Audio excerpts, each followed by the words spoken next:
স্বাগত বিরতিহীন সংবাদ দুপুরে আপনাদের সাথে আছি সঞ্চারী মজিদ তমা এবং আমি সাফাউদ্দিন ফরিদ। শুরুতেই জানিয়ে দেব প্রধান শিরোনামগুলো। জাতির পিতার জন্মবার্ষিকীতে টুঙ্গিপাড়ায় রাষ্ট্রপতি ও প্রধানমন্ত্রীর শ্রদ্ধা। আজকে শিশুরাই গড়বে স্মার্ট বাংলাদেশ।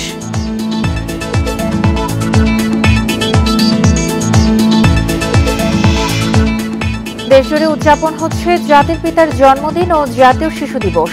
শিশুদের কলকাকলিতে মুখরিত সারা দেশ।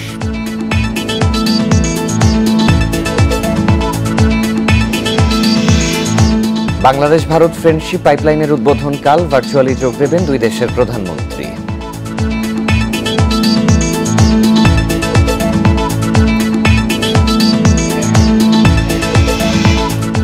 ওআইসির ইসলামী মানবাধিকার কাউন্সিলের সদস্য হল বাংলাদেশ। রোহিঙ্গা প্রত্যাবাসনে চাপ সৃষ্টির আহ্বান।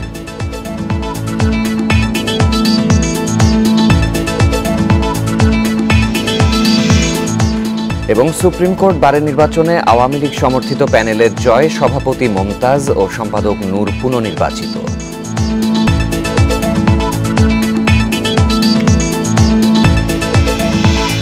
প্রধান শিরোনামগুলো শুনছিলেন, এবারে জানাবো বিস্তারিত খবর।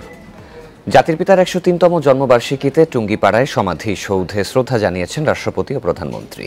পরে প্রধানমন্ত্রী যোগ দেন বঙ্গবন্ধু কমপ্লেক্সে জাতীয় শিশু দিবসের অনুষ্ঠানে। সরকার প্রধান বলেন, আজকে শিশুরাই ডিজিটাল বাংলাদেশের ভিত্তির ওপর দাঁড়িয়ে আগামী দিনে স্মার্ট বাংলাদেশ বিনির্মাণ করবে। জাতির পিতা বঙ্গবন্ধু শেখ মুজিবুর রহমানের জন্মদিন উপলক্ষে পদ্মা সেতু হয়ে সড়ক পথে টুঙ্গিপাড়া পৌঁছান প্রধানমন্ত্রী শেখ হাসিনা। এর কিছুক্ষণ পরে রাষ্ট্রপতি আব্দুল হামিদ সপরিবারে জাতির পিতার সমাধিসৌধে পৌঁছলে প্রধানমন্ত্রী শেখ হাসিনা তাকে স্বাগত জানান। জাতির পিতার জন্মদিন ও জাতীয় শিশু দিবসে রাষ্ট্রপতি আব্দুল হামিদ ও প্রধানমন্ত্রী শেখ হাসিনা জাতির পিতার সমাধিতে ফুল দিয়ে শ্রদ্ধা জানান। এ সময় তারা কিছুক্ষণ নীরবে দাঁড়িয়ে থাকেন। রাষ্ট্রীয় সালাম জানান সশস্ত্র বাহিনীর একদল চৌকস সদস্য। রাষ্ট্রপতি ও প্রধানমন্ত্রী অংশ নেন ফাতেহা পাঠ ও দোয়া মোনাজাতে। পরে রাষ্ট্রপতির পরিবারের পক্ষ থেকে ফুল দিয়ে শ্রদ্ধা জানানো শেষে আওয়ামী লীগ সভাপতি শেখ হাসিনা কেন্দ্রীয় নেতাদের সাথে নিয়ে জাতির পিতার প্রতি দলের পক্ষ থেকে শ্রদ্ধা জানান। জাতির পিতার সমাধিসৌধ কমপ্লেক্সে শিশু স্নেহা ইসলামের সভাপতিত্বে জাতীয় শিশু দিবসের অনুষ্ঠানে যোগ দেন প্রধানমন্ত্রী। বলেন, শিশুদের সুরক্ষায় বিভিন্ন পদক্ষেপ নিয়েছে সরকার। শিক্ষায় 2,30,00,000 শিক্ষার্থীকে সরকার সরাসরি অর্থ দিচ্ছে উল্লেখ করে প্রধানমন্ত্রী বলেন, স্মার্ট বাংলাদেশের জন্য স্মার্ট জনগোষ্ঠী গড়তে প্রাথমিক স্তর থেকে কার্যক্রম শুরু হয়েছে। স্মার্ট বাংলাদেশ গড়ার জন্য দরকার স্মার্ট জনগোষ্ঠী। শিশুকাল থেকেই যেন তারা সেটা শিখে, সেই ব্যবস্থাটা আমরা নিয়েছি এবং প্রাথমিক শিক্ষাক্রমে কম্পিউটার কোডিং পদ্ধতি শেখানো কার্যক্রম, ব্লেন্ডিং অ্যাপ্রোচ প্রয়োগের মাধ্যমে শিক্ষার্থী ও শিক্ষকদের দক্ষতা বিকাশের উদ্যোগও আমরা গ্রহণ করেছি। আগামী দিনে স্মার্ট বাংলাদেশ 2041 সালে করতে চাই। আজকে শিশুরাই তো হবে সেই আগামী দিনে স্মার্ট জনগোষ্ঠী, যারা এই দেশটাকে গড়ে তুলবে।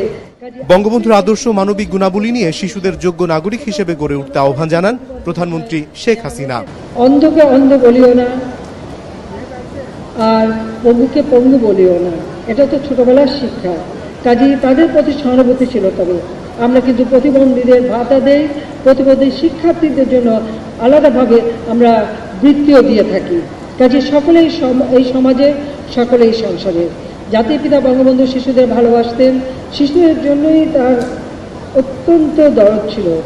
পরে দর্শক সারিতে বসে শিশুদের পরিবেশনায় সাংস্কৃতিক অনুষ্ঠান উপভোগ করেন প্রধানমন্ত্রী ও আমন্ত্রিত অতিথিরা।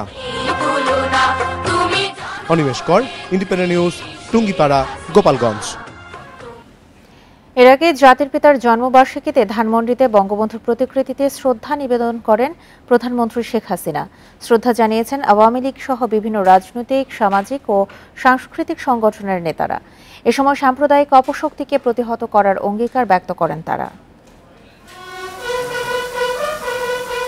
জাতির পিতা বঙ্গবন্ধু শেখ মুজিবুর রহমানের জন্মদিনে শুক্রবার সকাল 7:05 ধানমন্ডি 32 নম্বরে পৌঁছান প্রধানমন্ত্রী শেখ হাসিনা। ফুলেল শ্রদ্ধা নিবেদন করেন বঙ্গবন্ধুর প্রতিকৃতিতে। এ সময় গার্ড বনার দেয় 3 বাহিনীর একটি চৌকস দল। পরে মোনাজাতে অংশ নেন প্রধানমন্ত্রী। এরপর দলের কেন্দ্রীয় নেতাদের নিয়ে আওয়ামী লীগের পক্ষ থেকে শ্রদ্ধা নিবেদন করেন সভাপতি শেখ হাসিনা। এ সময় আওয়ামী লীগের সাধারণ সম্পাদক ওবায়দুল কাদের বলেন, বঙ্গবন্ধুর স্বপ্নের সোনার বাংলা বিনির্মাণের পথের বাধা সাম্প্রদায়িক শক্তি, তাদের বিষবৃক্ষ উপড়ে ফেলা হবে। সমসাময়িক রাজনীতি নিয়েও মন্তব্য করেন তিনি। সংবিধান তৈরি হয়ে আছে, নতুন করে সংবিধানের বিধিবিধান করার কোনো প্রয়োজন নেই। আমরা যা আছে তাই নিয়ে নির্বাচন করতে চাই। সংবিধানের কোনো সংশোধন, কোনো পরিবর্তন কিছুতে সম্ভব নয়। বাংলাদেশের পবিত্র সংবিধানকে অক্ষত রেখে সংবিধানের আলোকে আমরা আগামী নির্বাচন করতে চাই। এ সময় জাতির পিতার জন্মবার্ষিকীর তাৎপর্য তুলে ধরে দেশের উন্নয়ন বিরোধী অপশক্তিকে রুখে দেওয়ার কথা বলেন আওয়ামী লীগের যুগ্ম সাধারণ সম্পাদক ডক্টর হাসান মাহমুদ। জাতির পিতার স্বপ্নের ঠিকানায় দেশকে পৌঁছানোর ক্ষেত্রে প্রতিবন্ধকতা হয়ে দাঁড়িয়েছে যে রাজনৈতিক অপশক্তি, যেই রাজনৈতিক অপশক্তির প্রধান পৃষ্ঠপোষক হচ্ছে বিএনপি এবং তার নেতৃত্ব। এই অপশক্তি যদি বাংলাদেশের অগ্রগতির চাকাকে ধরে না রাখত, বাংলাদেশের অগ্রগতির চাকাকে তারা যদি টেনে না ধরত, তাহলে বাংলাদেশ ইতিমধ্যেই আরও বহুদূর অতিক্রম করতে পারত। কেন্দ্রীয় নেতাদের পর জাতির পিতার প্রতি শ্রদ্ধা জানান আওয়ামী লীগের অঙ্গ সংগঠন সহ বিভিন্ন রাজনৈতিক, সামাজিক ও সাংস্কৃতিক সংগঠনের নেতাকর্মীরা। শ্রদ্ধা জানান বিভিন্ন শ্রেণী পেশার মানুষ। শাহাদাত স্বপন, ইন্ডিপেন্ডেন্ট নিউজ, ঢাকা। জাতির পিতার জন্মদিন ও জাতীয় শিশু দিবসের আয়োজন নিয়ে আরো জানাতে টুঙ্গিপাড়া থেকে যোগ দিচ্ছেন আমাদের সহকর্মী অনিমেষ কর। অনিমেষ, বঙ্গবন্ধু কমপ্লেক্সে শিশু দিবসের আয়োজনে এই মুহূর্তে কি কি আয়োজন চলছে? আর শিশুরা তো আজকে প্রধানমন্ত্রীর সঙ্গে দেখা করে বেশ উচ্ছ্বসিত, শিশুরা কি অনুভূতি ব্যক্ত করেছে এই বিষয়ে? আজকের অনুষ্ঠানে শিশুরা খুবই উচ্ছ্বসিত ছিল। অনুষ্ঠানে যেমন দুজন শিশু বক্তব্য রেখেছেন, একজন শিশু তিনি সভাপতিত্ব করেছেন, তার নাম স্নেহা। তার সভাপতিত্বেই প্রধানমন্ত্রী শেখ হাসিনা আজ এই অনুষ্ঠানে প্রধান অতিথি হিসেবে উপস্থিত ছিলেন। মন্ত্রণালয়ের মন্ত্রী ফজিলাতুল হোসেন ইন্দিরা তিনিও ছিলেন এখানে। অর্থাৎ শিশুরাই কিন্তু আজকে মঞ্চে বেশি ছিল এবং তারা যে বক্তব্য রেখেছে, বক্তব্য অত্যন্ত প্রাঞ্জল। একজন যখন বক্তব্য রাখছিল একজন শিশু, সে এত চমৎকারভাবে কথা বলছিল, প্রধানমন্ত্রী তার বক্তব্য শুনে কখনো হেসেছেন, কখনো মাথায় হাত দিয়েছেন, কখনো আবার বঙ্গবন্ধুর 15ই আগস্টের কথা যখন তারা বলছিল তখন বিমর্ষ হয়েছে। আবার শিশুরা একসঙ্গে যারা পুরস্কার পেয়েছে, তারা প্রধানমন্ত্রীর কাছ থেকে পুরস্কার নিয়েছে, প্রধানমন্ত্রীর সঙ্গে তখনও তারা কথা বলেছে এবং যখন ছবি তোলার জন্য তারা সবাই মঞ্চে উঠল তখন একটা অভূতপূর্ব দৃশ্য শুরু হয়েছিল। সবাই ছবি তোলার পর প্রধানমন্ত্রীর সঙ্গে হ্যান্ডশেক করতে চাইল। সব শিশু প্রধানমন্ত্রীর সঙ্গে একে একে হ্যান্ডশেক করলো, তারা সবাই ঘিরে ধরেছিল প্রধানমন্ত্রী শেখ হাসিনাকে। এই দৃশ্যগুলো প্রধানমন্ত্রী নিজেও উপভোগ করেছেন এবং তিনিও বঙ্গবন্ধুর মতো শিশুদের খুব ভালোবাসেন। বঙ্গবন্ধু শিশুদের ভালোবাসতেন বলেই এই দিবসটিকে শিশু দিবস হিসেবে পালন করা হয়। আজকে এই আয়োজনে যেমন বক্তব্য পর্ব অথবা আনুষ্ঠানিক অনুষ্ঠানগুলি শেষ হয়েছে, কিন্তু প্রধানমন্ত্রী শেখ হাসিনা এবং রাষ্ট্রপতি আব্দুল হামিদ তারা এখনও এখানে রয়েছেন। তারা তাদের বাসভবনে এখন কিছুক্ষণ আছেন, মধ্যাহ্নভোজন শেষে তারা এখান থেকে যাবেন। কিন্তু শিশুদের জন্য আয়োজন কিন্তু 3 দিনের। এখানে দেখতে পাচ্ছেন যে গ্রাফিক নভেলের শেখ মুজিব, সেটি আমরা দেখতে পাচ্ছি যে বঙ্গবন্ধুর জীবনের নানা ঘটনাগুলো গ্রাফিক নভেলের বইটিতে যেভাবে আছে সেভাবে কিন্তু বড় বড় করে এইখানে এই বইয়ের মাধ্যমে তুলে ধরা হয়েছে। অর্থাৎ বঙ্গবন্ধুর জীবনে একেবারে ছোটবেলা থেকে বিভিন্ন পর্যায়গুলি গ্রাফিক নভেলের বইয়ে ছোট ছোটভাবে শিশুরা যেভাবে দেখে, সেগুলি যখন বড় বড় আকারে এখানে তারা দেখছে, সেটি দেখে কিন্তু তারা বেশ উচ্ছ্বসিত এবং বঙ্গবন্ধুর এই বিষয়গুলি তারা দেখে জানতে পারবে। জাতির পিতা কিভাবে এই ছোটবেলা থেকে বড় হয়েছেন টুঙ্গিপাড়ায় গ্রামে, তিনি কিভাবে সাধারণ মানুষের অধিকার আদায়ের জন্য কাজ করেছেন, তার বন্ধুদের কিভাবে সহযোগিতা করেছেন, সেই বিষয়গুলি কিন্তু এখানে আছে। এবং 3 দিনের জন্য এখানে এই বইমেলাটি অনুষ্ঠিত হচ্ছে। এখানে অনেক ধরনের বইয়ের স্টল আছে, বিভিন্ন প্রকাশনী যেমন আছে, বাংলাদেশ শিশু একাডেমির স্টল আছে, জাতীয় গ্রন্থ কেন্দ্রের স্টল আছে, জাতীয় জাদুঘরের স্টল আছে।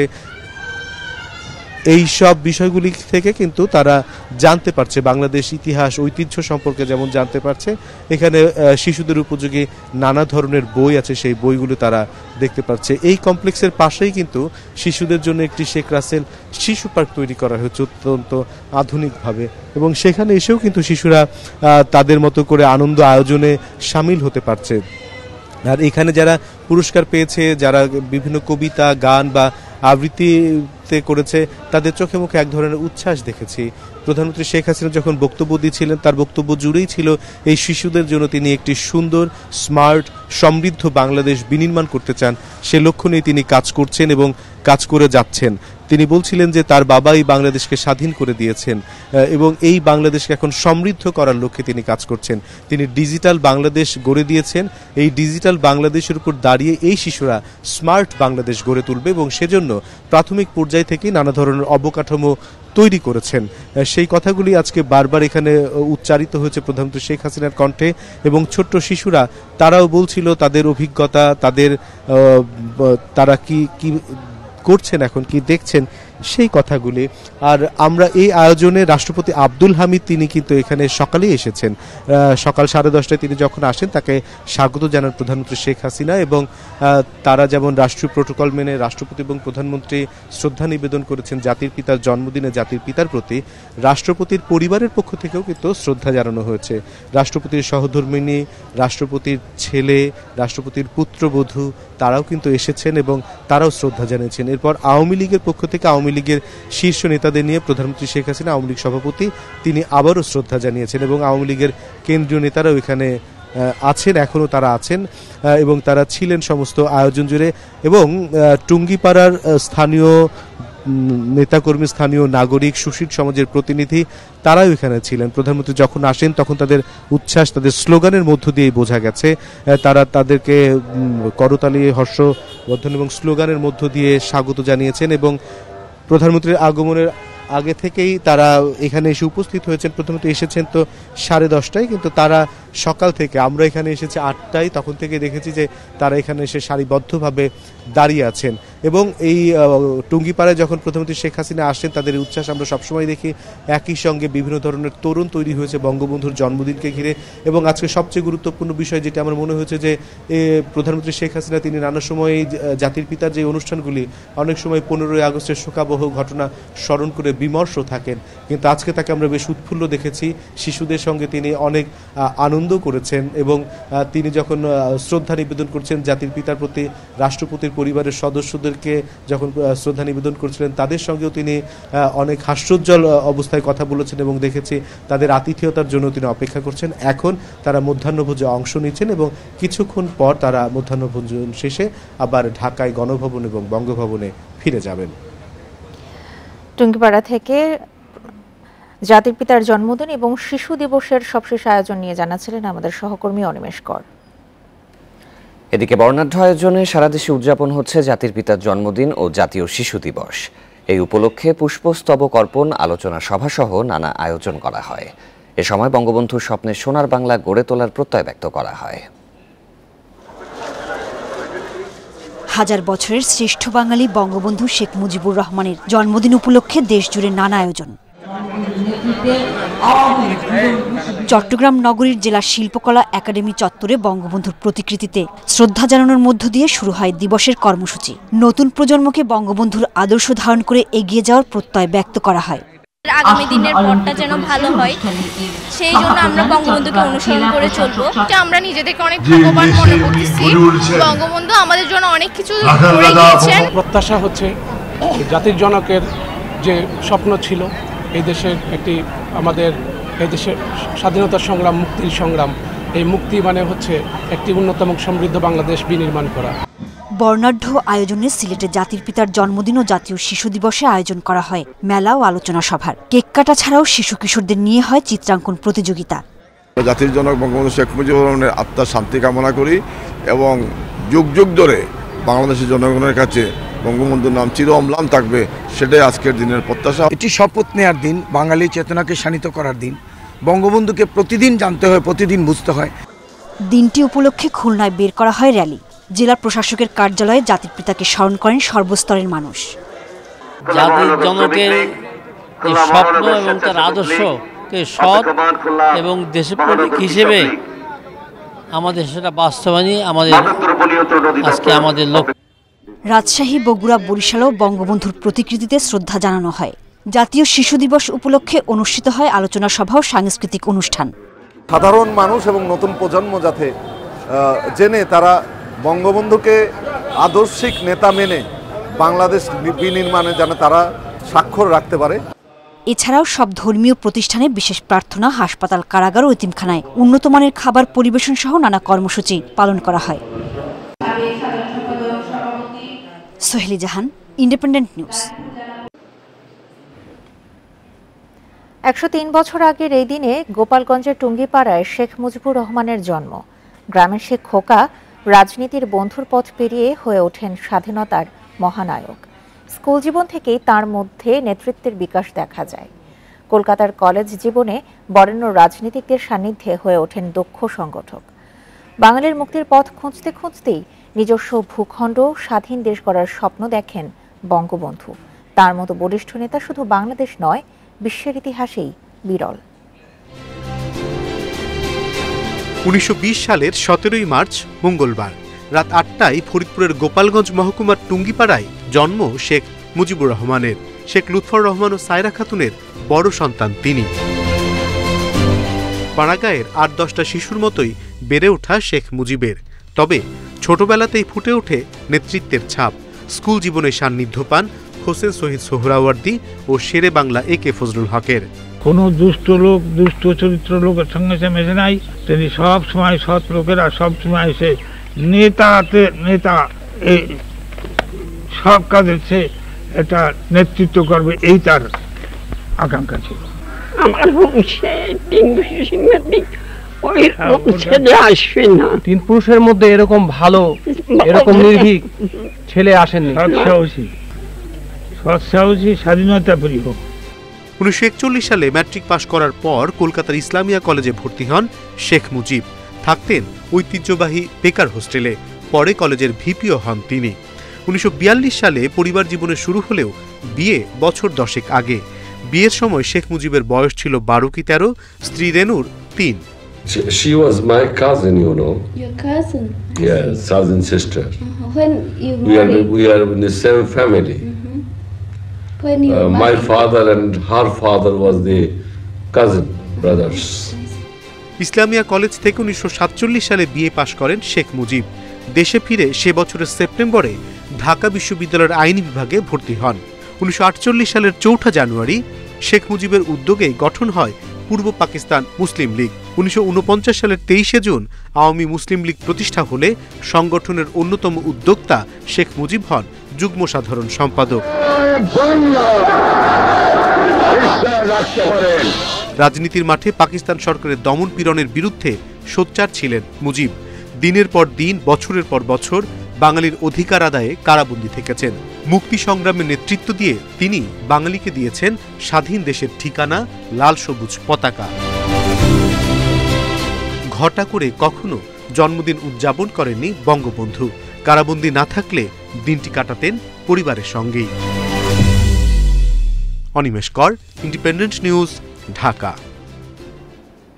এদিকে বর্ণাঢ্য আয়োজনে সিলেটে উদযাপিত হচ্ছে জাতির পিতার জন্মদিন ও জাতীয় শিশু দিবস। দিনের কর্মসূচি নিয়ে আরও জানাতে সিলেট থেকে যোগ দিচ্ছেন সহকর্মী মাধব কর্মকার। মাধব, আজকে সকাল থেকে কি কি কর্মসূচি ছিল সিলেটে? আপনি এখন যেখানে রয়েছে সেখানকার আয়োজনের ব্যাপারে বিস্তারিত জানাবেন।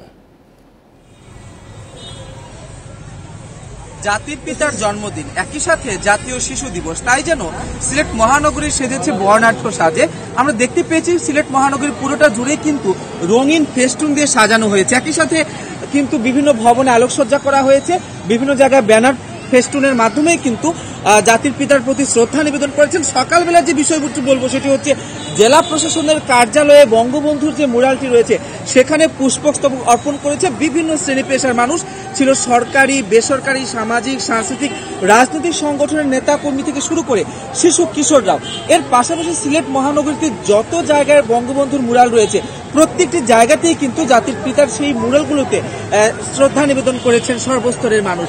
এই মুহূর্তে রয়েছে আমি সিলেট কেন্দ্রীয় শহীদ মিনারে। এখানে প্রায় 7 শতাধিক শিশু কিশোরদের নিয়ে কবিতা আবৃত্তি ও চিত্রাঙ্কন প্রতিযোগিতার আয়োজন করেছে সিলেট মহানগর আওয়ামী লীগ, অর্থাৎ বাংলাদেশ আওয়ামী লীগের সিলেট মহানগর শাখার যারা রয়েছেন তারা এই আয়োজনটি করেছেন। ইতিমধ্যেই কিন্তু আমরা দেখতে পেয়েছি যে শিক্ষার্থীরা এখানে রেজিস্ট্রেশন করছেন। বিকেল 4টা নাগাদ শুরু হয়ে যাবে এখানকার যে প্রতিযোগিতা রয়েছে সেগুলো।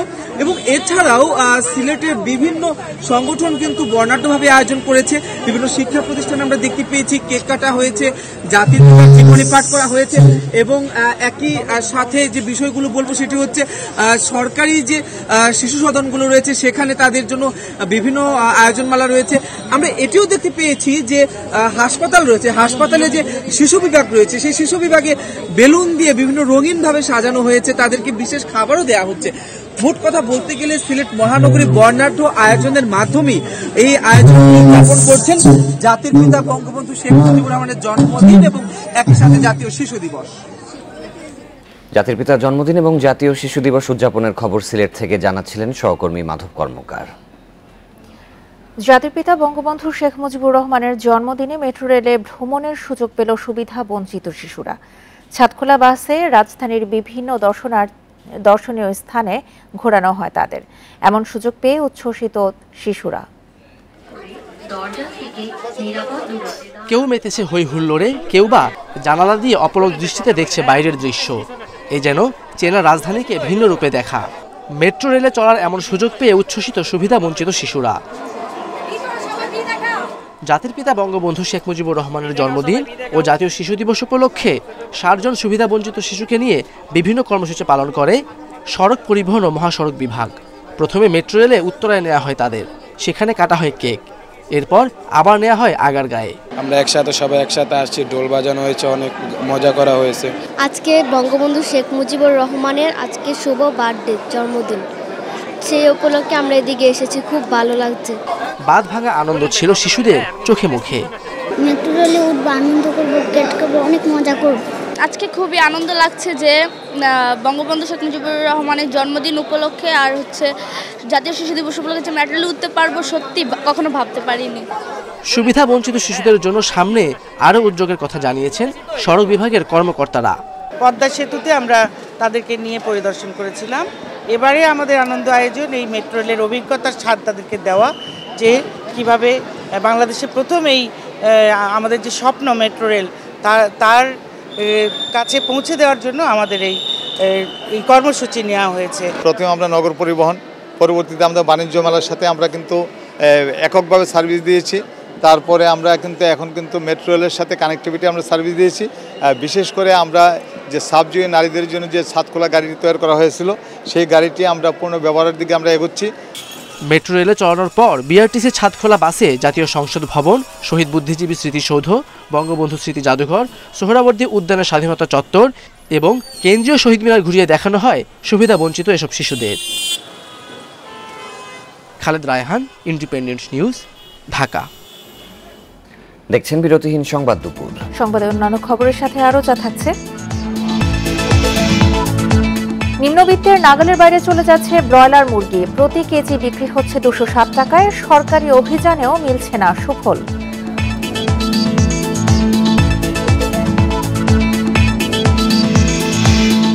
রোহিঙ্গা ক্যাম্প ও পাহাড়ে অপরাধ নিয়ে উদ্বেগ, শিগগিরই যৌথ অভিযানে নামছে আইন শৃঙ্খলা বাহিনী।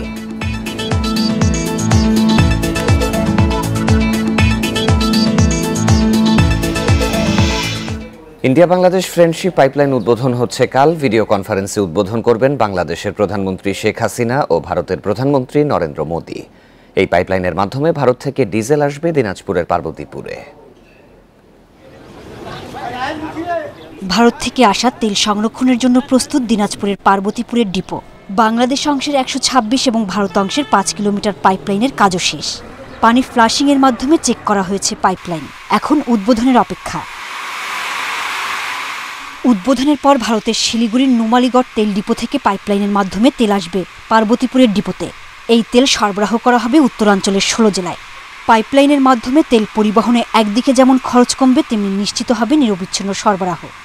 অনেক সময় তেল আসতে ওয়াগিনে অনেক দেরি হইতো, এখন দেখা যাচ্ছে যে পাইপলাইনে যদি তেলটা আসে তাহলে গাড়িটা লোড হতে খুব সহজ হবে। তেল বাইরে থেকে নিয়ে আসি, আমাদের খরচও বেশি পড়তো, যাতায়াতের ব্যাপার আছে, রাস্তাঘাটের ব্যাপার আছে, তা পাইপলাইন হওয়াতে আমাদের অনেক সুবিধা হয়েছে।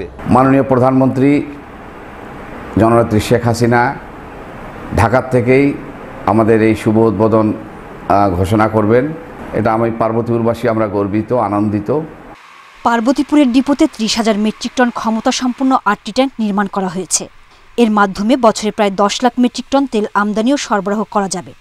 অয়েল সেক্টরের পক্ষ থেকে অনেক ধন্যবাদ জানাই যে সরকার এরকম একটা উদ্যোগ গ্রহণ করেছেন। পরবর্তীতে প্রজেক্টটা সাকসেসফুলি যখন আমরা রান করব তখন পাশাপাশি এখান থেকে রংপুর, রাজশাহী, বাঘাবাড়ি এই ডিপোগুলোতেও এখান থেকে আমাদের তৈল সরবরাহের বিষয়টা সরকার চিন্তা আছে। 2018 সালের সেপ্টেম্বরে বাংলাদেশ ইন্ডিয়া ফ্রেন্ডশিপ পাইপলাইনের ভিত্তিপ্রস্তর স্থাপন করেন দুই দেশের প্রধানমন্ত্রী। Independent news. ইসলামী সহযোগিতা সংস্থা ওআইসির ভাইস প্রেসিডেন্ট নির্বাচিত হয়েছে বাংলাদেশ। সম্মেলনের আয়োজক দেশ মৌরিতানিয়া প্রেসিডেন্ট নির্বাচিত হয়েছে। ফিলিস্তিন ও নাইজেরিয়াও ভাইস প্রেসিডেন্ট নির্বাচিত হয়েছে। এছাড়া ওআইসির ইসলামী মানবাধিকার কাউন্সিলের সদস্য নির্বাচিত হয়েছে বাংলাদেশ। এশিয়া থেকে আরও নির্বাচিত হয়েছে তুরস্ক ও ইরান। পররাষ্ট্রমন্ত্রী ডক্টর এ কে আব্দুল মোমিনের পাঠানো বার্তায় এসব তথ্য জানানো হয়েছে। মৌরিতানিয়ায় ওআইসির সদস্য দেশগুলোর পররাষ্ট্রমন্ত্রীদের সম্মেলন চলছে। সেখানে পররাষ্ট্রমন্ত্রী ডক্টর এ কে আব্দুল মোমেনের নেতৃত্বে বাংলাদেশ অংশ নিয়েছে। এতে ইসলাম বিদ্বেষ ও সন্ত্রাসবাদের ঊর্ধ্বগামিতা নিয়ে উদ্বেগ প্রকাশ করেছেন পররাষ্ট্রমন্ত্রী। পাশাপাশি রোহিঙ্গাদের প্রত্যাবাসন নিশ্চিতে মিয়ানমার কর্তৃপক্ষের ওপর ক্রমাগত চাপ সৃষ্টির আহ্বান জানান। সুপ্রিম কোর্ট আইনজীবী সমিতি নির্বাচনের সভাপতি ও সম্পাদক সহ 14টি পদের সবকটিতেই জয় পেয়েছে আওয়ামী লীগ সমর্থিত প্যানেল। রাত 2:15টার দিকে এই ফল ঘোষণা করা হয়। নির্বাচনের সভাপতি ও সম্পাদক পদে পুনর্নির্বাচিত হয়েছেন মুমতাজ উদ্দিন ফকির ও মোহাম্মদ আব্দুন নূর। এবার নির্বাচন বর্জনের ঘোষণা না দিলেও সংঘর্ষ আর গণ্ডগোলের পর ভোট দিতে আসেননি বিএনপির আইনজীবীরা। সমিতির এবারে নির্বাচনে ভোট গ্রহণ হয় বুধ ও বৃহস্পতিবার।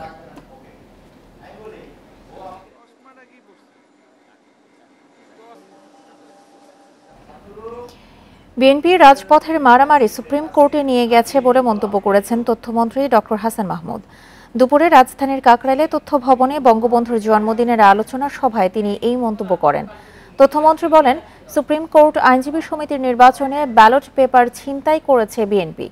তার অভিযোগ, সরকারের কোনো উন্নয়ন বিএনপির চোখে পড়ে না, একতরফা সমালোচনা করে দলটি। মন্ত্রী আরও বলেন, সবার মাথাপিছু আয় বেড়েছে, এখন আর কেউ মোটা চাল খায় না, মোটা কাপড় পরে না।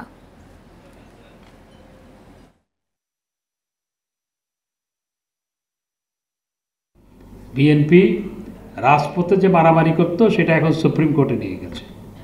তারা ব্যালট পেপার ছিনতাই করেছে, অর্থাৎ সেই প্রতিষ্ঠানটাকে ধ্বংস করতে চায়। এই অপরাজনীতি যদি না থাকতো, দেশ আজকে বহুদূর এগিয়ে যেতে পারত। বিএনপি মহাসচিব মির্জা ফখরুল ইসলাম আলমগীর বলেছেন, উচ্চ আদালত সহ দেশের যত গণতান্ত্রিক প্রতিষ্ঠান আছে তা পরিকল্পিতভাবে ধ্বংস করেছে বর্তমান সরকার। সকালে নয়াপল্টনে সংবাদ সম্মেলনে এই মন্তব্য করেন তিনি। মির্জা ফখরুল বলেন, সুপ্রিম কোর্ট আইনজীবী সমিতি নির্বাচনে হামলার ঘটনায় আবারও প্রমাণ হয় এই সরকারের অধীনে কোনো সুষ্ঠু নির্বাচন হবে না। ঢাকা রিপোর্টার্স ইউনিটির মিলনায়তনে আরেকটি অনুষ্ঠানে বিএনপি মহাসচিব বলেন, লড়াই করে স্বাধীনতা অর্জন করলেও এখন নাগরিক অধিকার সহ সকল অধিকার থেকে বঞ্চিত সাধারণ মানুষ। আমরা বারবার বলে এসেছি যে বাংলাদেশ এখন আর গণতান্ত্রিক রাষ্ট্র নেই। বাংলাদেশ এখন আর সত্যিকার অর্থে একটি গণতান্ত্রিক কার্যকরী রাষ্ট্র নেই। বাংলাদেশের যত গণতান্ত্রিক প্রতিষ্ঠানগুলো আছে সেই প্রতিষ্ঠানগুলো এই আওয়ামী লীগ সরকার অত্যন্ত পরিকল্পিতভাবে তা ধ্বংস করে দিচ্ছে।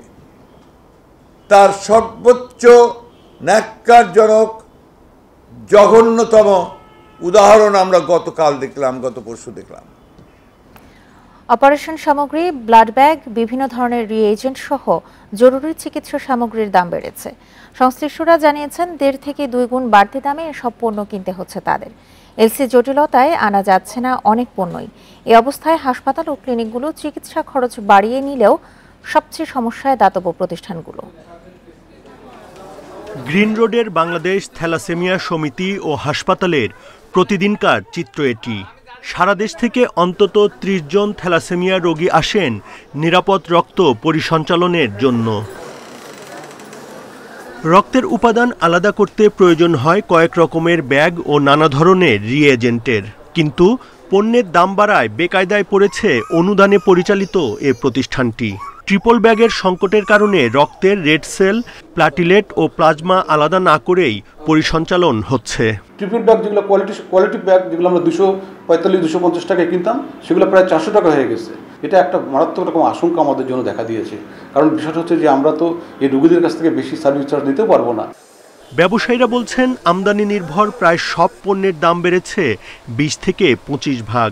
এলসি জটিলতায় আসছে না জরুরি সব চিকিৎসা সামগ্রী। কিটের এক একটা প্রাইস আছে, যেমন একটা আছে 18 টাকা, একটা আছে 20 টাকা, সেইখানে আমরা সেটা পাচ্ছি না, ডবল টাকা দিয়ে আমরা পাচ্ছি না সেটা। যে কোনো rapid device, Steve device, gloves, suture, যে জিনিসগুলো সেলাই, অপারেশনের সেলাই টেলাই, প্রত্যেকটা জিনিসেই প্লাস 25 থেকে 35% প্লাস রেট অ্যাভাব। মাল আপনি চাচ্ছেন 10টা, আমি আপনাকে কোনো রকম ম্যানেজ করে 1-2টা দেওয়ার ব্যবস্থা করতে পারতেছি। জরুরি চিকিৎসা সামগ্রীর মজুদ ফুরিয়ে যাওয়ার আগেই এলসি জটিলতা নিরসন সহ প্রয়োজনীয় ব্যবস্থা নেওয়ার তাগিদ চিকিৎসা সংশ্লিষ্টদের। Buddhadeb Kundu, independent News, Dhaka. চড়া মুরগির বাজার রাজধানীর কারওয়ান বাজারে প্রতি কেজি বিক্রি হচ্ছে 260 টাকা পর্যন্ত। গরু খাসির মাংসের দামও চড়া। সবজির বাজারেও মিলছে না স্বস্তি। বেগুন পেঁয়াজের মতো ইফতারের উপকরণের দাম বেড়েছে কেজিতে 20 টাকা পর্যন্ত। সুফল মিলছে না সরকারি অভিযানেও। মুরগির বাজারে নৈরাজ্য যেন কমছেই না। এক এক দোকানে ভিন্ন দামে কিনতে হচ্ছে একই মুরগি। শুক্রবার কারওয়ান বাজারে প্রতি কেজি ব্রয়লার মুরগি বিক্রি হয় 250 থেকে 260 টাকায়। বাজার তদারকিতে অভিযান চালায় ভোক্তা অধিকার সংরক্ষণ অধিদপ্তর। অভিযানের সময় দাম কমিয়ে 245 টাকা লিখে রাখা হয়। কিছুক্ষণ পর তদারকি দল চলে গেলেই লেখা হয় নতুন দাম। আমরা এটা করি না, আমরা যা পারম তাই আমরা লিখি, কথা বলছেন না। আমাদের ধরেন কাগজে যত লেখা আছে তার থেকে 10 টাকা যেটা সত্যি কথা। অনেক করে কি কেউ ভাই আমি এটা পারব না, জানি না, কথা বলছেন, দেখি নাই। বাড়তি তো এটা অতিরিক্ত বাড়তি, মানে এখন আমাদের মতন মানুষের, মধ্যবিত্তের মানুষের এটা কেনার মানে বাইরে হয়ে গেছে। মুরগির মতো দাম বেশি মাংসের বাজারেও। গরু 750 আর খাসির মাংসের কেজি বিক্রি হচ্ছে 1100 টাকায়। যদিও বাজারে পণ্যের পর্যাপ্ত সরবরাহ রয়েছে বলছে ভোক্তা অধিদপ্তর। আমাদের সরবরাহ প্রচুর, আমাদের ব্যবসায়ীদের মুখে কথা শোনা এটা আপনাদের নিয়ে। এই কারণে দেশবাসীকে আশ্বস্ত করতে চাই, সরবরাহে আমাদের কোনো প্রকার ঘাটতি নেই। মূল্যে কেউ যদি কারসাজি করেন সেখানে আমরা কিন্তু কঠোর থাকবো, অর্থাৎ আমরা জিরো টলারেন্স প্রদর্শন করব। বাজারে প্রতি ডজন ফার্মের মুরগির ডিম কিনতে হচ্ছে 130 টাকায়, আর 1 কেজি বেগুনের জন্য গুনতে হচ্ছে 80 টাকা পর্যন্ত। Shahid Ahmed, Independent News, Dhaka. লাগামহীনভাবে মুরগির দাম বাড়ার পাশাপাশি বেড়েছে আদা, রসুন, ছোলার দাম। পেঁয়াজের দামও বাড়তির দিকে। সবজির বাজারের স্বস্তিও উধাও হওয়ার পথে। রমজান মাস সামনে রেখে দুশ্চিন্তা বাড়ছে সীমিত আয়ের মানুষের। বেশ কিছুদিন ধরে বেড়ে চলেছে সব ধরনের মাংসের দাম। এর মধ্যে লাফিয়ে দাম বাড়ছে মুরগির। গত সপ্তাহের তুলনায় চট্টগ্রামের বাজারে ব্রয়লার সহ সব ধরনের মুরগির দাম কেজিতে বেড়েছে 10 থেকে 30 টাকা পর্যন্ত। বাড়তির দিকে বেশিরভাগ সবজির দামও।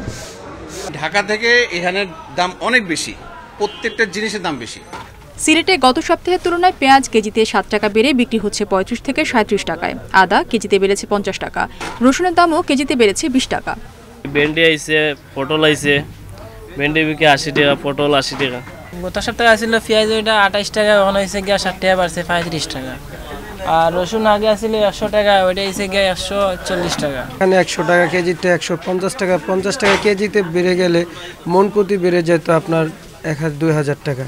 এটা তো হঠাৎ করে বেড়ে যাওয়ার তো কোনো অবকাশ নেই, কারণ এটা তো ব্যবসায়ী যারা তারা সিন্ডিকেট করে বিজনেস বাড়তি করছে। রাজশাহীতে আদা, রসুন, পেঁয়াজের পাশাপাশি বেড়েছে ছোলার দামও। চড়া মুরগির দাম খুলনায় গরুর মাংসের কেজিতে বেড়েছে 30 থেকে 50 টাকা।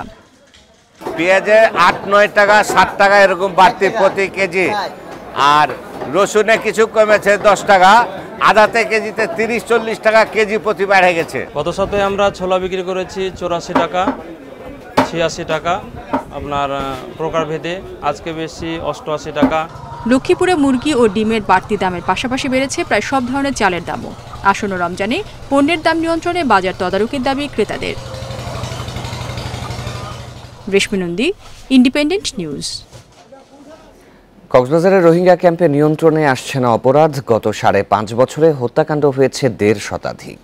চলতি মাসে 4 খুন ও 3000 ঘরবাড়িতে আগুনের ঘটনার পর যৌথ অভিযানে নামছে আইন শৃঙ্খলা বাহিনী।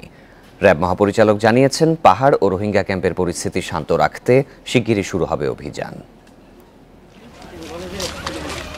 রোহিঙ্গাদের কারণে পার্বত্য চট্টগ্রামে বেড়েছে হত্যা, মাদক, চাঁদাবাজি, মানব পাচার, অপহরণ, অগ্নিসংযোগ, ধর্ষণের মতো অপরাধ। পুলিশের তথ্য বলছে, গত 5.5 বছরে রোহিঙ্গা ক্যাম্পে হত্যাকাণ্ডেরই ঘটনা ঘটেছে 1.5 শতাধিক। চলতি মাসেই 4 জনকে হত্যা ও আগুন দেওয়া হয়েছে 3000 ঘরবাড়িতে। এমন পরিস্থিতিতে রোহিঙ্গা নিয়ন্ত্রণকে চ্যালেঞ্জ হিসেবে নিয়েছে র্যাব। সংস্থাটির ডিজি জানিয়েছেন, ক্যাম্পে শীঘ্রই পুলিশ, র্যাব, বিজিবি, সেনাবাহিনী চালাবে যৌথ অভিযান। আসলে এটা আমাদের জন্য একটা চ্যালেঞ্জ হয়ে গিয়েছে। আমি আগেও বলেছি যে রোহিঙ্গা এখন আমাদের জন্য একটা বড় চ্যালেঞ্জ। বাট আমরা বাই দিস টাইম কোর কমিটির মিটিং হয়েছে স্বরাষ্ট্র মন্ত্রণালয়ে আমাদের মন্ত্রী মহোদয়ের সভাপতিত্বে। আমরা অচিরেই ওখানে একটা কম্বাইন্ড অপারেশন করব, সেনাবাহিনী, র্যাব, বিজিবি, পুলিশ মিলিয়ে। তো আমরা কোনো অবস্থাতেই আমাদের দেশের মধ্যে এই ধরনের অরাজক পরিস্থিতি তৈরি করার সুযোগ দেব না ইনশাল্লাহ। নতুন জঙ্গি সংগঠন জামাতুল আনসার ও কেএনএফ এর কর্মকাণ্ড উদ্বেগ বাড়াচ্ছে। একাধিক অভিযানের পরও নিয়ন্ত্রণে আসছে না। ঘটনা তো ঘটবেই, বিকজ আমরা যেহেতু ওখানে তাদের বেশ কিছু সদস্যকে গ্রেপ্তার করেছি, তো এখন তারা তো চেষ্টা করবে আমাদের হিট করার, এটা হতেই পারে। বাট তারা যেটা করেছে, আমরা এরপরে আমাদের অভিযান আবার জোরদার করব। রোহিঙ্গা ও জঙ্গিদের নিয়ন্ত্রণে সর্বোচ্চ গুরুত্ব দিয়ে কাজ করছে আইন শৃঙ্খলা বাহিনী। Masudur Rahman, Independent News, Dhaka. নিরাপত্তাজনিত কারণে আবারও পর্যটক ভ্রমণে নিষেধাজ্ঞা দেয়ায় পর্যটক শূন্য বান্দরবানের 3 উপজেলা। খালি পড়ে আছে হোটেল, মোটেল, রিসোর্ট। এ অবস্থায় হতাশ পর্যটন ব্যবসায়ীরা। কর্মহীন হয়ে পড়েছেন পরিবহন শ্রমিক, ট্যুরিস্ট গাইড সহ পর্যটন খাতের সংশ্লিষ্ট হাজারো মানুষ। শুনশান নীরবতা বান্দরবানের রুমা, রুয়াংছড়ি ও থানচি উপজেলায়। বদলে গেছে দর্শনীয় স্থানের দৃশ্যপট।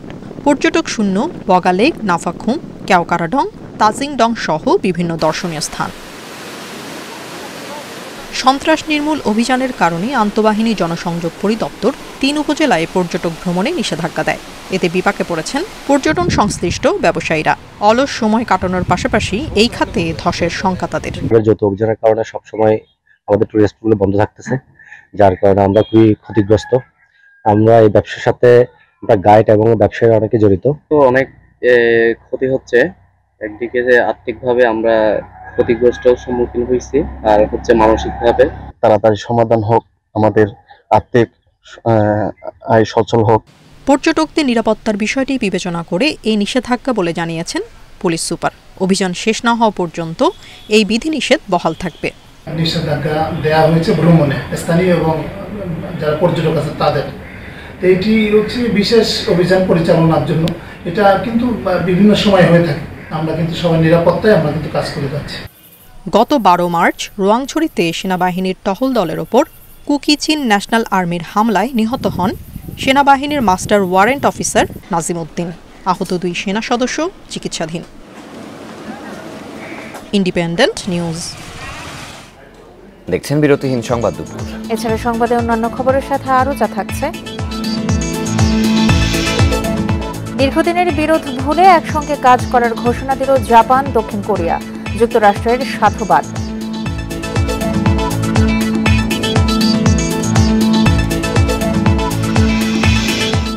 ইউরোপা লিগে স্পোর্টিং সিপির কাছে টাই ব্রেকারে হেরে আর্সেনালের বিদায়। জয় পেয়েছে ম্যান ইউনাইটেড। ভোলায় বাসের ধাক্কায় 2 কলেজ ছাত্রী সহ অটোরিকশা 3 যাত্রী নিহত হয়েছেন। সকাল 9:15টার দিকে ভোলা চরফ্যাশন সড়কের দৌলতখানে এই ঘটনা ঘটে। নিহতরা হলেন আবুল কালাম, দৌলত খান হালিমা খাতুন ডিগ্রি কলেজের 2 শিক্ষার্থী রিমা ও শিখা। প্রত্যক্ষদর্শীরা জানান, অটোরিকশায় বাংলাবাজার যাওয়ার পথে ওতরউদ্দিন এলাকায় পৌঁছলে বিপরীত দিক থেকে আসা একটি বাসের সঙ্গে সংঘর্ষ হয়। এতে ঘটনাস্থলেই নিহত হন 3 যাত্রী। দুর্ঘটনায় আহত অটোরিকশা চালককে ভোলা সদর হাসপাতালে ভর্তি করা হয়েছে। ঘটনাস্থল থেকে বাসটি জব্দ করা হলেও পালিয়ে গেছেন চালক।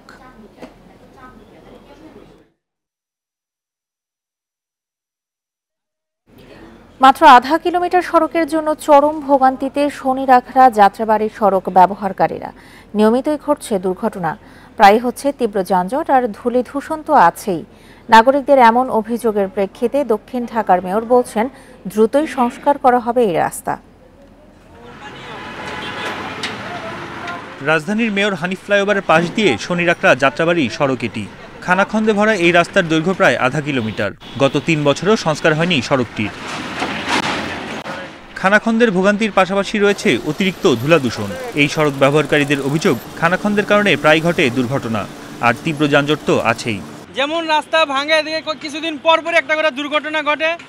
2 দিন আগে একটা কভার ভ্যান উল্টায় পড়ে গেছে। ভয়াবহ অবস্থা, দুর্ভোগ তো মানুষের আছেই, বৃষ্টি হলে আরো দুর্ভোগ, গাড়ি উল্টানো, অ্যাক্সিডেন্ট এবং যাত্রাবাড়ি মাছরা, মানে এই জায়গাটার মানে কোনো গুরুত্ব নাই। কষ্ট তো হয়, আমার গাড়িও একদিন এই জায়গা পড়ে গেছে, আমার এই মাল সহ। জায়গা গেলে মনে করেন ছুটতে মনে করেন 2 ঘন্টা লেগে যেতে, জামটা মনে করেন 2 কিলো পর্যন্ত ছাড়া জায়গা। এমন পরিস্থিতি থেকে দ্রুতই মুক্তি মিলবে বলে আশ্বাস দিয়েছেন দক্ষিণ সিটি কর্পোরেশনের মেয়র। জানালেন 50 কোটি টাকা ব্যয়ে পুনর্নির্মাণ করা হবে রাস্তা। দরপত্র আমরা আহ্বান করেছি, দরপত্র প্রায় সম্পন্নের পথে। আমরা আশা করছি যে এই মাসের শেষ নাগাদ অথবা এপ্রিলের প্রথম দিকে আমরা কাজটি শুরু করতে পারবো। এটা দীর্ঘমেয়াদী এবং দীর্ঘস্থায়ীভাবে সংস্কারের জন্য আমরা আরসিসি ঢালাই করব। এটা অত্যন্ত গুরুত্বপূর্ণ এবং ব্যস্ত সড়ক, এর জন্য কাজ করাটা দুরূহ। সড়কটির প্রস্থ আরও বাড়ানোর দাবি স্থানীয়দের। Bani Ibne Kamal, Independent News, Dhaka. Independent টেলিভিশনের সংবাদ প্রচারের পর ক্ষতিপূরণ পেলেন রাজবাড়ীর পাংশার পেঁয়াজ চাষিরা। নিম্নমানের বীজ রোপণ করে ক্ষতিগ্রস্ত হয়েছিলেন তারা। পাংশা উপজেলার কৃষি কর্মকর্তা রতন কুমার ঘোষ জানিয়েছেন 250 জন চাষিকে 14 লাখ টাকা ক্ষতিপূরণ দেওয়া হয়েছে। সংবাদ প্রচারের পর থেকেই কৃষকদের সহায়তায় কাজ শুরু করেন তারা। যেসব মৌসুমী ব্যবসায়ী নিম্নমানের পেঁয়াজ বীজ সরবরাহ করেছিলেন তাদের আটকের পর ক্ষতিপূরণ আদায় করে ক্ষতিগ্রস্তদেরকে দেওয়া হয়েছে। এরপর মুচলেকা দিয়ে ছাড়া পান ওই ব্যবসায়ীরা। গেল 24 ফেব্রুয়ারি নিম্নমানের পেঁয়াজের বীজে 1000 হেক্টরের বেশি জমির পেঁয়াজের চারা নষ্ট হওয়ায় সংবাদ প্রচার করা হয় ইন্ডিপেন্ডেন্ট টেলিভিশনে।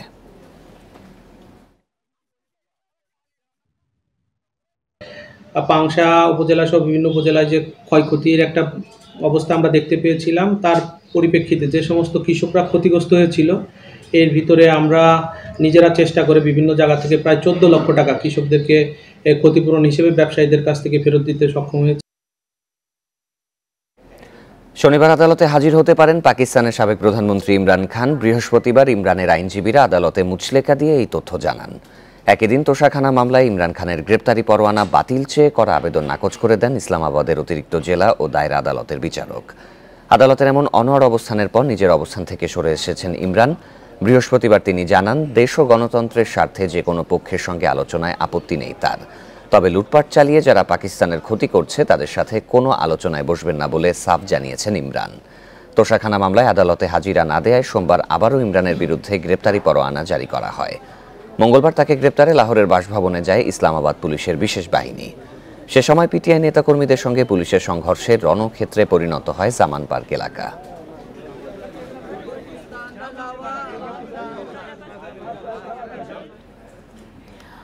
অতীতের বিরোধ ভুলে একসঙ্গে কাজ করার ঘোষণা দিয়েছে জাপান ও দক্ষিণ কোরিয়া, যা দুই দেশের সম্পর্কের একটি নতুন মাইলফলক। চীন ও উত্তর কোরিয়ার ক্রমবর্ধমান হুমকির মুখে তাদের সম্পর্ক পুনঃপ্রতিষ্ঠায় নতুন মোড় নিয়েছে আন্তর্জাতিক রাজনীতি। এদিকে এই উদ্যোগকে স্বাগত জানিয়েছে মিত্রদেশ যুক্তরাষ্ট্র। 1910 সাল থেকে দ্বিতীয় বিশ্বযুদ্ধ পর্যন্ত জাপানের উপনিবেশ ছিল দক্ষিণ কোরিয়া। ওই সময়ে লাখ লাখ কোরীয়কে খনি ও কারখানায় কাজে বাধ্য করে জাপানি সেনারা। যৌনদাসী হিসেবে ব্যবহার করা হয় কোরীয় নারীদের। সেই ক্ষত আজও ভোলেনি দক্ষিণ কোরিয়াবাসী। জাপানের সাথে ভাঙা সম্পর্ক জোড়া লাগাতে গত সপ্তাহে একটি উদ্যোগ নেন দক্ষিণ কোরিয়ার প্রেসিডেন্ট ইউন সুক ইয়োল। দাসত্ব ইস্যুতে টোকিওর কাছে সিউল যে ক্ষতিপূরণ চেয়েছিল তা প্রত্যাহার করে নেন তিনি। বিরোধী দলের সমালোচনার মুখে পড়লেও মূলত এই উদ্যোগের কারণেই টোকিও সফরের আমন্ত্রণ পান ইয়োল। 12 বছরের মধ্যে প্রথমবার জাপান গিয়ে বৈঠক করেন দক্ষিণ কোরিয়ার প্রেসিডেন্ট।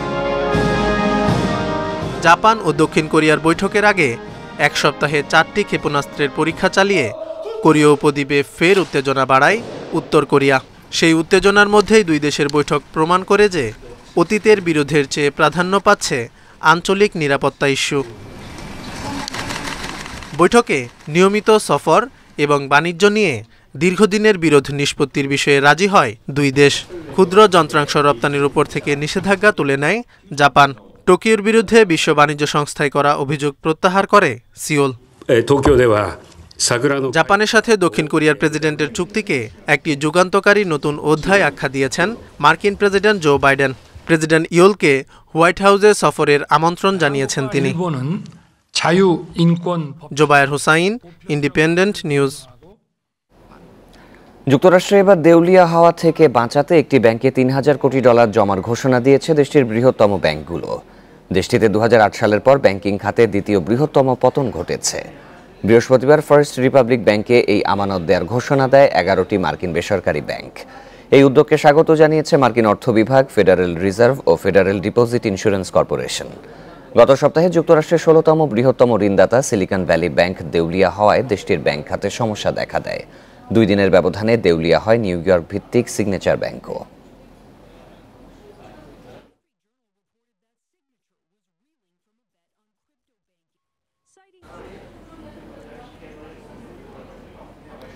ফ্রান্স সরকার পার্লামেন্টে ভোট ছাড়াই পেনশন সংস্কার করায় দেশটিতে বিক্ষোভ হয়েছে। এ সময় বিক্ষোভকারীদের সঙ্গে পুলিশের সংঘর্ষ বাধে। গ্রেপ্তার করা হয় 120 জনকে। অবসরের বয়স 62 থেকে 64-তে উন্নীত করার প্রতিক্রিয়ায় বৃহস্পতিবার প্যারিসের বিভিন্ন রাস্তায় জড়ো হয় বিক্ষোভকারীরা। এ সময় জাতীয় সঙ্গীত গেয়ে এবং ট্রেড ইউনিয়নের পতাকা নেড়ে প্রতিবাদ জানায় তারা। পেনশন সংস্কার নিয়ে ফ্রান্সে 2 মাস ধরে রাজনৈতিক তর্ক বিতর্ক চলছে। এর মধ্যেই সংবিধানের 49 অনুচ্ছেদ আহ্বান করে সরকারকে বিধানসভায় ভোট এড়ানোর অনুমতি দেন দেশটির প্রধানমন্ত্রী। এ ঘটনায় ম্যাক্রো সরকারের বিরুদ্ধে অনাস্থা প্রস্তাব দাখিলের পরামর্শ দিয়েছে ডানপন্থী বিরোধী নেতা মেরিন লা পেন।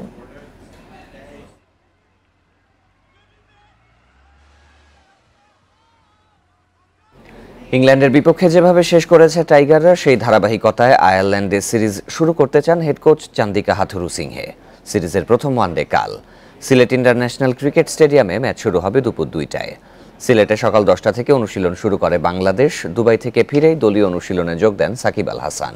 জ্বরের কারণে গতকাল বিশ্রামে থাকলেও ব্যাট হাতে আজ দীর্ঘক্ষণ অনুশীলন করেছেন তামিম ইকবাল।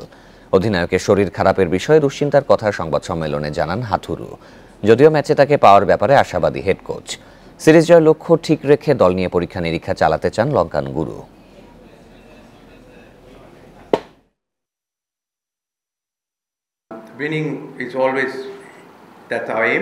ইংল্যান্ডের বিপক্ষে তৃতীয় ওয়ানডে থেকেই আমরা মোমেন্টাম পেয়েছি।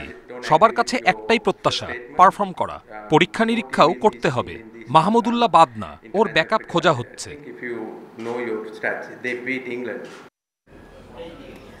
ইউরোপা লিগের শেষ ষোলোর দ্বিতীয় লেগে 1-1 গোলে স্পোর্টিং সিপির সাথে ড্রয়ের পর 5-3 ব্যবধানে পেনাল্টি শুটআউটে হেরে আর্সেনালের বিদায়।